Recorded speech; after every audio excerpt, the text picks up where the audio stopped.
The sophomore installment of Gen V is just around the corner, so we figured it'd be a good time to study up on Season 1. Hope you brought an extra change of clothes. Things are about to get messy. You have a piece of eardrum on your shoulder. As we all know, Gen V takes place in the world of the boys. Here, most superheroes are generally pretty awful, not to mention gross, and controlled by Vought International, a powerful corporation that has a decisive stranglehold on America and its overall culture. Gen V follows the newest generation of supes who are studying at Godolkin University, which is basically just a college for superheroes. One of these students is Marie Moreau, a freshman who accidentally killed her parents with her powers when she was a kid. Yeah, she can basically use blood as a weapon. After spending years at an institution for orphaned supes, she's ready to redeem herself and become a true hero, the kind that fights crime and truly makes a difference in the world. While she definitely has what it takes, it doesn't take long for her to realize that simply wanting it isn't enough to make her dream a reality. When she learns that a crime-fighting class she signed up for isn't part of her schedule, she heads to Professor Brink's office to correct the mistake. Turns out, though, it isn't a mistake at all. She's been rejected by the professor's TA, Jordan Lee, a shapeshifter who can appear as both a man and a woman. Not willing to accept this, she talks to Brink himself, who shoots her down just the same, and gives her a sobering spiel about the trajectory that most supes follow after attending Godolkin. Performing arts is a fine program. You could be on Dancing with the Stars. This isn't enough to deter Marie from continuing her studies, though. She befriends her roommate, Emma, who has the ability to shrink herself, and to meet some of the popular upperclassmen, including Luke Reardon, Cate, and Andre. Luke, who is more powerful than anyone else at the school, is known as Golden Boy, and he's on track to be inducted into the Seven. Cate, Luke's girlfriend, can control people's minds, and Andre is basically the Magneto of the boys' universe. It's alongside Andre that Marie randomly thwarts a rogue student in the middle of the night. More on that later. It's because of this act that she's invited out for a secret night on the town with Andre and the others. She's reluctant to break curfew at first, since she doesn't want to jeopardize her future, but she eventually agrees.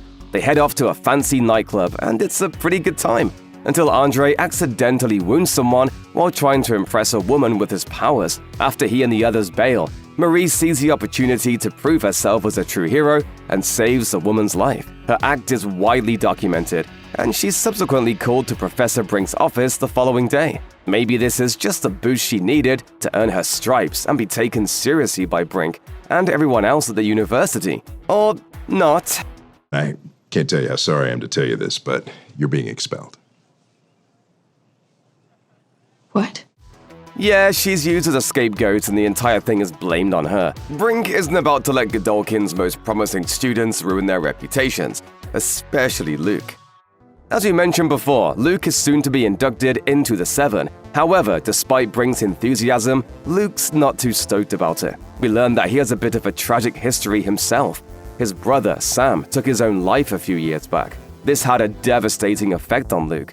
So much so that he sometimes has dreams and visions about him and a mysterious place known as the Woods. One such vision proves to be so powerful that he decides to kill Professor Brink. When Marie unwittingly shows up moments after he does this, he warns her about the Woods, and though she promises not to tell anyone about what she witnessed, he tries to kill her. She's no match for the Supe, but thankfully Jordan shows up and squares off with him. Once the fight moves outside, Luke is temporarily comforted by his bestie, Andre. But it's not enough to stop him from flying up into the sky and blowing himself to smithereens out of guilt.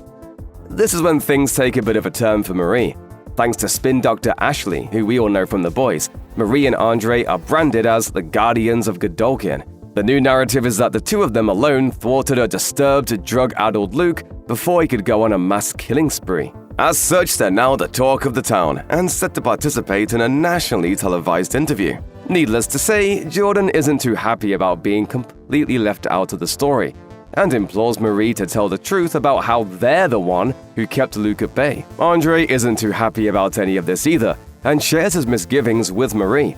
However, she sees this as her second chance to make things right for herself and doesn't want to play a part in digging deeper into the incident. She then meets with the dean of the school, Shetty, who kind of offers herself up as a shrink, since that was her job before ending up at Godolkin. Marie isn't into it at first, but she eventually opens up and admits that the real reason she wants to become a hero is to make amends for killing her parents and to find her estranged sister, Annabeth, who has long held her accountable. So obviously Marie trusts her, at least to some degree. But as we see soon after the meeting, she probably shouldn't, being that Shetty is secretly in on the nefarious stuff that's going on in the woods. Meanwhile, Emma is dealing with her own drama. We come to find out that her powers come at a cost. It's only through purging that she's able to shrink. This is her little secret, until she confesses the truth to her new scene partner, Justine. Soon after, Justine outs her on her social media channel, allegedly for a good reason. Was it a secret? Of course it was a secret. Sorry, but you never said that. I thought you had an experience that could help other girls. But yeah, Emma doesn't believe that for a second. To her, Justine is just another influencer using her to gain more views and followers. All the while, Andre and Cate decide to investigate Luke's death and find out more about the woods. The first thing they do is head to his dorm room to look around, and they find it completely cleaned out. It's even bleached. Later that night, they find a melted security camera when they're out for a walk on campus. Thinking back to his last interaction with Luke, Andre remembers what his friend said to him before he flew up into the sky. "Your dad has it." Turns out Luke was referring to a statue of Andre's dad, who is Polarity, a famous Supe. Using his powers, he opens a statue and finds Luke's phone. The Supe hid it there before he went off to confront Professor Brink. On the phone, it's a video Luke shot in case things went south for him. He mentions the woods, how his brother Sam is still alive, and how he thinks Brink is in on the conspiracy. They did messed up things to him, Enemy, and Brink. Brink is a part of this. Of course, this weighs on Andre as he's walking to the joint interview he's scheduled to participate in with Marie. When he notices a piece of Luke's flesh on the sidewalk, that's all it takes for him to bail and keep digging. This doesn't sit well with his dad, who is obviously a controlling parent who's sort of living vicariously through his son. Andre breaks into Brink's office and learns that not only is Sam still alive, but he's the student he and Marie thwarted. Before he can get out of there, security guards storm in and he's forced to hide. When they leave, he follows them and finds out where the entrance to the woods is. However, he isn't sneaky enough, and they manage to subdue him. Cate shows up to save him, thankfully, but this comes at a cost. She collapses from the strain of using her powers. While all of this is going down, Marie participates in the interview alone. She's given a script to read, which ensures that she tells a concocted lie about what happened to Luke, that she and Andre took him on, not Jordan. She toys with the idea of telling the truth, but ultimately sticks to the script after learning that Haley, the interviewer, made contact with her sister before the interview. What did Annabeth say? She said she didn't want anything to do with you. I'm sorry. Yeah, this definitely isn't what she wanted to hear, so she doesn't know what else to do besides go along with things. After the interview, she heads to Shetty's office to ask her if she knew about Vart contacting her sister. She says she didn't, but come on, look at those shifty eyes. She totally knew. Get out of here with that hug, Shetty. Meanwhile, when Cate's unconscious, we get a peek into the past. 3 years ago, Luke and Cate went to visit Sam at Sage Grove, a facility where Vart tests Compound V on Supes. You probably recognize it from The Boys. Sam isn't happy about being given the drug when he was a kid and ends up killing a guard, which prompts Cate to put him to sleep. Upon awakening, she talks with Andre and pretends to not have any idea who Sam is, even though she obviously does. When Andre says that he wants to save Sam, she's against the idea. An argument ensues, but only for a minute. Yeah, they hook up. Of course they hook up. Shetty's subtle manipulation of Marie continues as she invites her to a fundraiser that's being held in honor of Brink, where she can show her off to the world. This is when Marie finally starts to realize that Shetty isn't so great. The dean tells her straight up that she was using her to recover from the Luke incident and get people to throw more money at the school. I'm glad I could be useful to you. Oh, so useful. You're fantastic. Excuse me. At least she gets to bond a bit with Emma in the bathroom. She also gets to bond with Cate and Jordan after she tells them about how she accidentally killed her parents. Turns out, Cate accidentally killed her own brother when she was a kid by telling him to walk off into the woods and never come back. It's also at the fundraiser that we get to see how almost every main character in the show has crappy parents. Jordan's parents are, let's say, traditional, and hate that they can switch genders on a whim. Emma's mom wants her daughter to get her own reality TV show, and it turns out is the one who taught her how to purge. And Andre's dad actually knows about the woods, but just wants his son to let it go for the sake of his future as a soup. But it's whatever.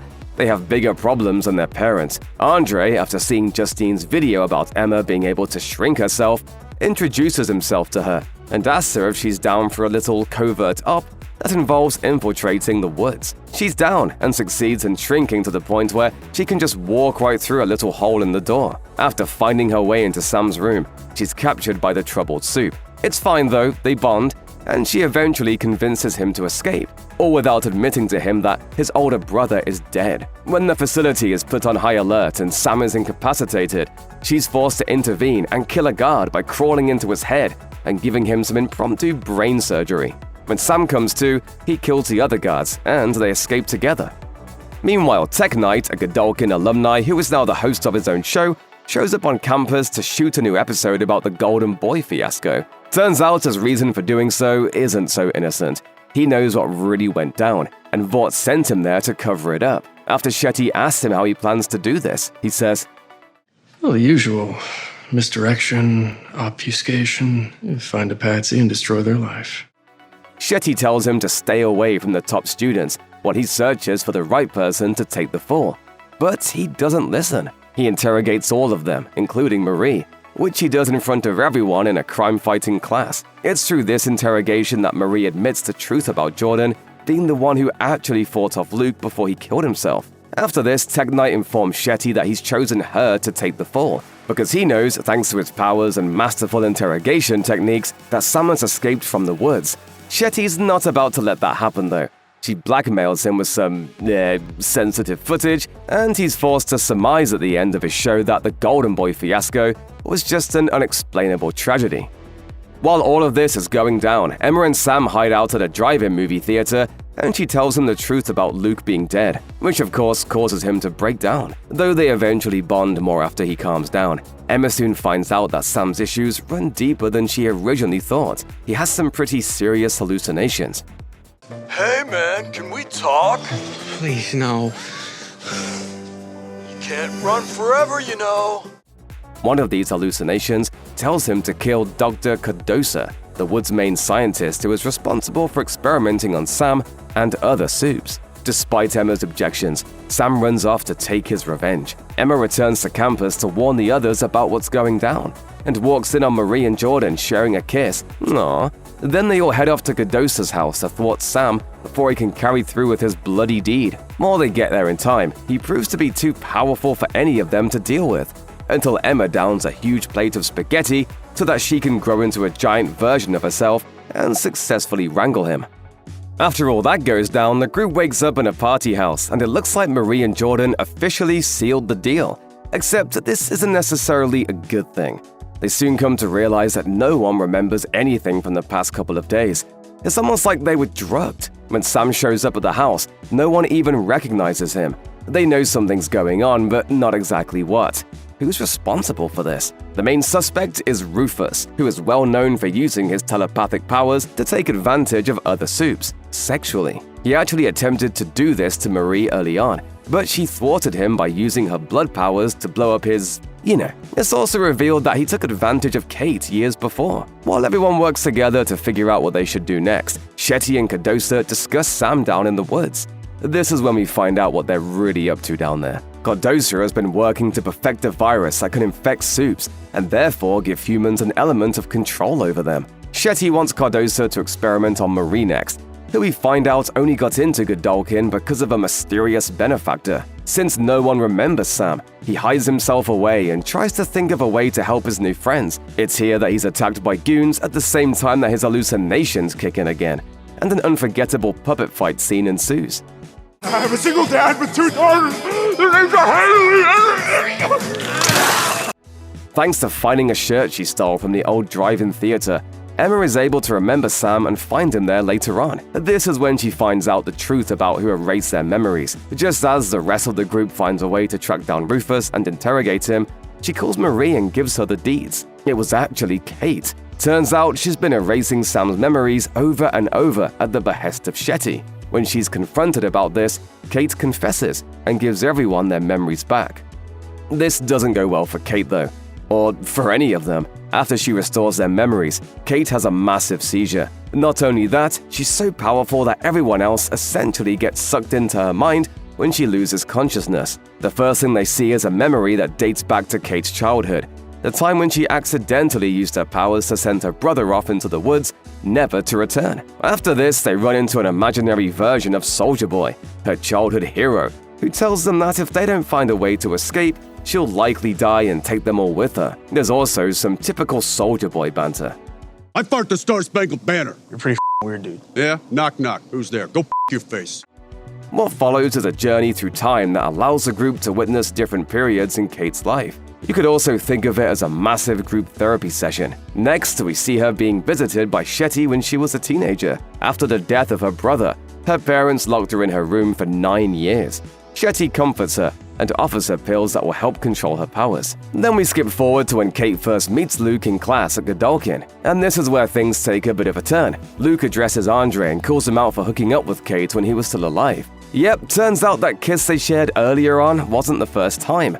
Not cool. Next, we jump forward a bit more and see how Jordan became Professor Brink's TA. But during what might become a violent confrontation, Jordan steps up and gasses Luke before he can do any harm to Brink. He rewards them with the TA position as repayment for their deed. Then we skip forward a bit more and witness Cate erasing Luke's memory of the experiments in the woods and convincing him that Sam is dead. We also see her meet with Shetty and Brink, and she tells them that no matter how many times she does it, Luke always seems to remember after a while. Lastly, the group bears witness to Marie's traumatic childhood when she accidentally killed her parents. Marie then talks to Annabeth, who doesn't have anything nice to say about the whole thing. After all of this, they're finally able to find Cate and wake her up before she dies. Woo! Oh, and while all this madness was going down, Sam and Emma were busy doing it in the old drive-in theater. Good for them! When they show up afterwards, Sam tries to kill Cate, but Emma stops him.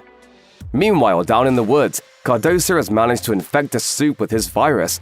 She's not sick enough for Shetty though, so Cardosa is ordered to up the dose and see what happens. When he does this, the Supe dies. This is good news for Shetty. Now she wants him to make it contagious. Later on, they test this on other Supes, and it works. While it's transmittable by body fluids now, Shetty wants Cardosa to get back to work and make it airborne. Yeah, Shetty is ruthless. Now that Marie and the others know what's up, they make a plan. Cate calls Shetty and tells her that she needs to talk, which will eventually lure her back to her house. Meanwhile, Jordan and Marie will find Victoria Newman, who you should know from The Boys, and give her all the hot Godolkin goss. Before they do that, they head to Shetty's office and snoop around. After they find evidence that Shetty's husband and daughter are on a flight that was allowed to crash by none other than Homelander and kinda sorta Queen Maeve, remember that? Cardosa walks in drunk and they overhear him talk about the virus while they hide under Shetty's desk. In the city, Shetty meets with Grace Mallory, another character you should know from The Boys, and tells her about the virus. This is when Shetty's motivations become clear. She wants revenge for the death of her family. Mallory isn't too into the idea of genocide though. No matter how many of them you kill, none of this is going to bring your husband and daughter back. Despite her desire to fight Vart and reign in the Supes, Grace basically tells her to scram and goes on to have her secretly surveilled. Meanwhile, Emma hides Sam in her dorm room and tells him to stay there for the time being. But does he do this? No, he ends up having a good time with some other students and eventually follows them to the town hall, where Victoria Newman is being interviewed. This quickly devolves into a Supe Lives Matter riot, when enough Supes get riled up by the discussion. After Newman gets escorted backstage, Marie finds her and they have a chat. Marie finds out that not only is Newman a Supe with similar powers, she is also the mysterious benefactor who nudged her into being accepted at Godolkin. Oh, and she was raised in the same orphanage as her too. You grew up at Red River? Yeah. Till I was 12. When Marie drops the bomb and tells her about all of the nefarious happenings at Godolkin, Newman doesn't bite. Instead, she implores Marie to pursue a spot in the Seven so that she can obtain a true position of power and make a difference that way. Lame! Elsewhere, Andre's father, Polarity, suffers a seizure on live TV, and Andre rides with him to the hospital, all while Polarity unwittingly attempts to destroy the ambulance. After he's saved at the hospital, Polarity apologizes to Andre about helping to cover up the truth about the woods. Andre also finds out that his father has permanent brain damage from using his powers over the years, and that it could happen to him too. Back at Shetty's house, things come to a head when the group returns to find that Cate has the dean under her control. She forces her to confess the truth about Godolkin, that it's actually just a front, and that they've been using it to study supes and develop the virus. You're not here to study. The school is here to study you. Cate then forces Shetty to kill herself in front of everyone. Though Marie wants to use her powers to save her, Cate doesn't allow it. After Shetty dies, Cate and Sam decide to seek revenge and free all the supes who are still down in the woods. The rest of the group is into the idea, but there isn't a whole lot that they can do at this point. Cate and Sam are just too powerful. All the while, Newman meets with Dr. Cardosa and gives him a new identity in exchange for the virus. Or, never mind, she never planned on helping him escape. Now that he's dead, no one else knows how to replicate the virus. Cate and Sam don't have much trouble breaking into the woods. Once the coast is clear, they free the other supes, many of whom have been down there for quite some time. When's the last time you saw sunlight? Is Gangnam Style still a thing? Let's go outside. So, what do they all do now that they're free? They go on a killing spree on campus, targeting only regular humans. While Emma manages to stop Sam from killing Adam, the Vought film director, she isn't able to fully get through to him, and they have a falling out. Emma, you would do anything for everyone to like you. You're not a hero. Sam goes on to hallucinate his brother, who implores him to stop. But Sam isn't having it. He asks Cate to help him feel nothing so that he can continue on with the spree. Outside, Marie and Andre team up and become the guardians of Godolkin for real. Marie faces off against Maverick, who is the son of Translucent. Remember the invisible guy from season 1 of The Boys that Huey blows up? Andre, meanwhile, fights Sam. Then, after Marie saves some humans by using her blood powers, she ends up blowing Cate's arm off. This is when none other than Homelander shows up to put an end to things.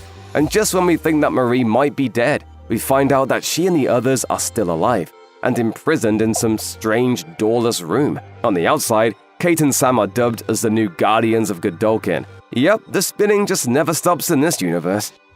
So, what does all this mean for Season 2?